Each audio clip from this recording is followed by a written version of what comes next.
Class నుంచే కావచ్చు, మీరు చిన్నప్పటి నుంచే లైబ్రరీని వినియోగించుకుంటే మీరు అనుకున్నటువంటి లక్ష్యాలు, మీరు అనుకున్నటువంటి గమ్యాలను చేరుకోవడానికి ఒక అవకాశం ఉంటుంది. ఈ లైబ్రరీలో అనేక మంది ఉద్యమకాల చరిత్రలు ఉంటాయి. ఈ లైబ్రరీలో అనేక మంది దేశ స్వతంత్రం కోసం ఎట్టైన పోరాటం చేసిలో వాళ్ళ యొక్క జీవిత చరిత్ర ఈ లైబ్రరీలో ఉంటుంది. ఎందుకంటే ఈరోజు ఒక బుక్ కొనాలంటే బయట 300-400 రూపాయలు ఉంటుంది, కానీ మనకి చదవాలని ఒక ఆలోచన ఉంటుంది.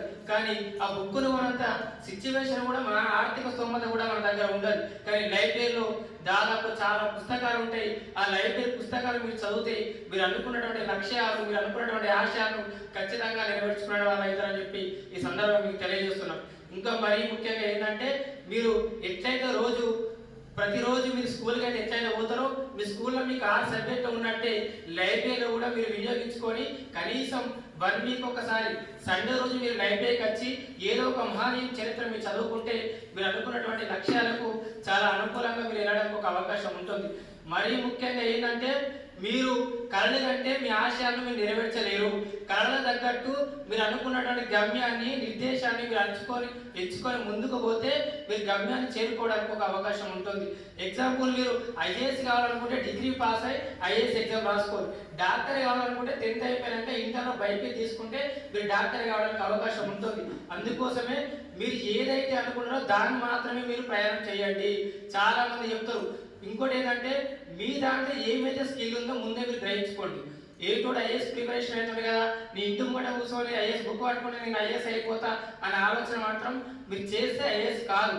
మీ దగ్గర క్రీడా రంగంలో స్కిల్ ఉందా, లేకపోతే ఇంకా నేను ఒక మంచి టీచర్ అవుతానా, లేకపోతే ఒక మంచి పీటీ అవుతానా, లేకపోతే డాక్టర్ అవుతానా, లేకపోతే ఆర్డీఓ అవుతానా, లేకపోతే హెచ్ఎం అవుతానా, ఇవన్నీ మీరు డిసైడ్ చేసుకొని మీరు గమ్యాన్ని చేరుకోవాలంటే ముందే 10th అయిపోయి డిసైడ్ చేసుకోండి. ఇది చిన్నతనం నుంచి అలవాటు చేసుకుంటే మీరు లక్ష్యాలు చేరుకోవడానికి ఒక మంచి ఒక అవకాశం అయితే దొరుకుతుంది. మరీ ముఖ్యంగా ఏంటంటే, ఈ గ్రంథాల వారోత్సవాల్లో చాలా మంది యువత ఒకసారి ఆలోచన చేయాలి. ఈ వారోత్సవాలు పెట్టింది కూడా మీకోసమే. ఎందుకంటే ఈ వారోత్సవాలు జరుగుతున్నాయంటే ఇక్కడ మనం అందరం కూడా మహానుభావుల చరిత్రని ఒకసారి మనం గుర్తు చేసుకోవడానికి ఒక అవకాశం ఉంటుంది. మన కష్ట సుఖాన్ని పంచుకోవడానికి ఒక అవకాశం ఉంటుంది. ఇక్కడ మన ముందున్నటువంటి ఆర్డీఓ గారు కూడా చెప్పే మాటలు కూడా మీకు భవిష్యత్తులో ఉపయోగపడతాయి. ఎందుకంటే తన యొక్క జర్నీ ఎట్లా స్టార్ట్ అయింది, అసలు ఆర్డీఓ జాబ్ ఎట్లా కొట్టిండు, అసలు ఎంత కష్టపడితే జాబ్ వచ్చిందనే ఒక విషయాన్ని కూడా మీరు తెలుసుకోవడానికి ఒక అవకాశం ఉంటుంది.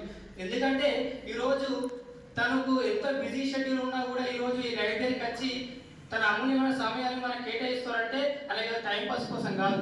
మన వల్ల కనీసం ఇక్కడ కూర్చున్నటువంటి వ్యక్తుల కనీసం ఒక 10 మంది కన్నా ఉపయోగపడుతున్న జీవిత చరిత్ర అని చెప్పి ఇక్కడికి రావడం జరిగింది. అందుకోసమే మీరు గ్రంథాలు అనేటువంటివి దేశానికి పట్టుకొమ్మ లాంటివి, గ్రంథాలను కాపాడుకోవాలి.